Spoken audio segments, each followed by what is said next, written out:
All right, let's jump right in. We use our phones and the internet for everything, right?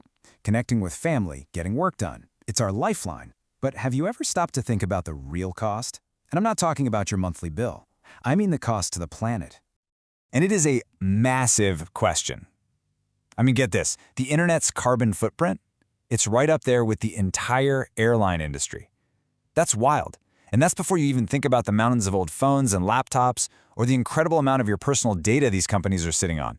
So how on earth do you even start to measure all that? Well, believe it or not, we're finally about to get some real answers. For the very first time, there's a way to get a clear apples-to-apples comparison between companies. A brand new global standard is here, and it's about to pull back the curtain on what's really going on. So, let's get into it. What is this new sustainability rulebook, and who's behind it? Okay, the easiest way to wrap your head around this is to think of it like a nutrition label you'd find on your food. Seriously.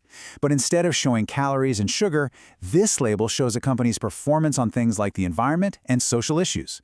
It gives investors and, all of us, a straightforward way to see what's really inside. And just to be clear, this isn't some recommendation from a small group. Nope, this is a formal standard from the Sustainability Accounting Standards Board, or SASB for short. They're now part of the same foundation that sets international financial reporting standards. So yeah, this is the big leagues. This is serious stuff. So what's actually in one of these standards? Well, it's pretty simple, really. First, it defines what a telecom company even is. Second, it pinpoints the big issues that matter. They call them disclosure topics, things like data privacy or energy consumption. And third, and this is the really crucial part, it gives them super specific metrics, exact data points, so every single company is measured by the exact same yardstick. All right, enough with the theory. Let's see how this thing actually works in the real world. We'll start with the big one, the industry's impact on the planet. And the first question is a doozy. We all talk about the cloud, which sounds so light and fluffy, but the reality is the internet runs on a gigantic physical network of data centers and equipment that just chugs power, an absolutely staggering amount. So how green is your internet, really?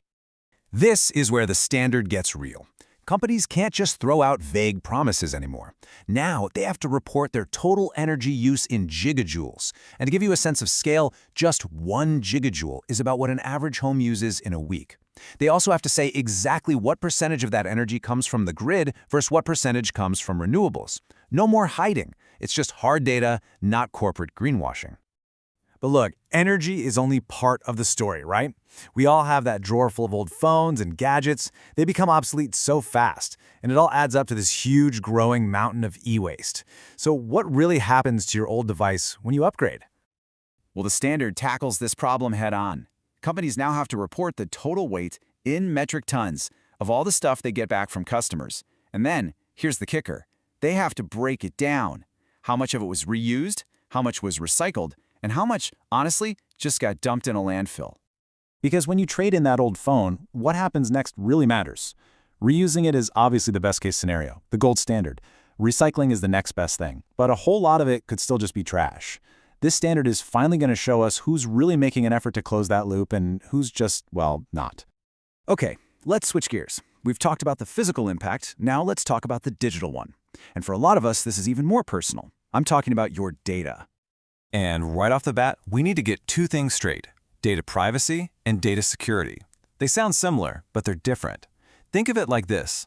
Privacy is about the rules for using your data. Security is about building the walls to protect it.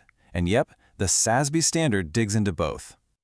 So, on the privacy side of things, the standard gets super specific. It's not enough to just say you have a privacy policy. Nope, now they have to put numbers to it. For example, they have to report the total amount of money they've paid out in fines or legal settlements over privacy issues. Now that's a number that gets attention in the boardroom. And this one is huge. Companies have to report the exact number of customers whose info is used for secondary purposes. What does that mean?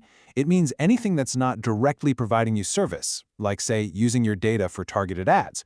We're finally going to see just how widespread this really is. Okay, now let's talk security. This is all about protecting your data. The standard is crystal clear. Companies have to report the number of data breaches, tell us what percentage of those breaches involve personal information, and, most importantly, how many customers were affected. It's a simple, powerful report card on how well they're keeping your data safe. All right, for our last section, let's zoom out a bit and look at the structure of the internet itself. This one's all about fairness, open access, and just keeping the whole thing running smoothly. And at the heart of this is a term I'm sure you've heard a million times: net neutrality. The idea behind it is actually pretty simple. It just means your internet provider shouldn't play favorites. They can't slow down one service, like Netflix, just to make their own streaming apps seem faster. All data gets the same treatment. But how do you actually measure that? It seems tricky, right? Well, the standard has a clever way.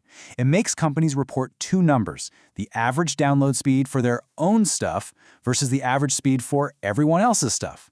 If there's a big difference between those two numbers, well, that's a pretty big red flag that they're building a private fast lane for themselves. And of course, an open internet doesn't mean much if it's not a reliable one. An outage is way more than just annoying, right?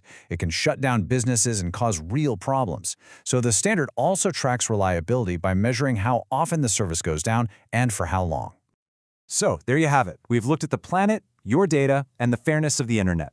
Now let's pull it all together and talk about why this isn't just some boring accounting exercise. It's actually a potential game changer. So who wins here? Well, pretty much everyone. Investors, they get way better data to see who's a real leader and who's a risk. The companies, they get a clear roadmap on how to improve. And what about us, the public?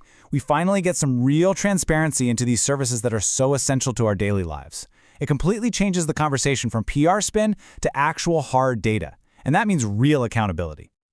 Look, this new rulebook basically levels the playing field. It separates the companies that are just talking a good game from the ones that are actually doing the work.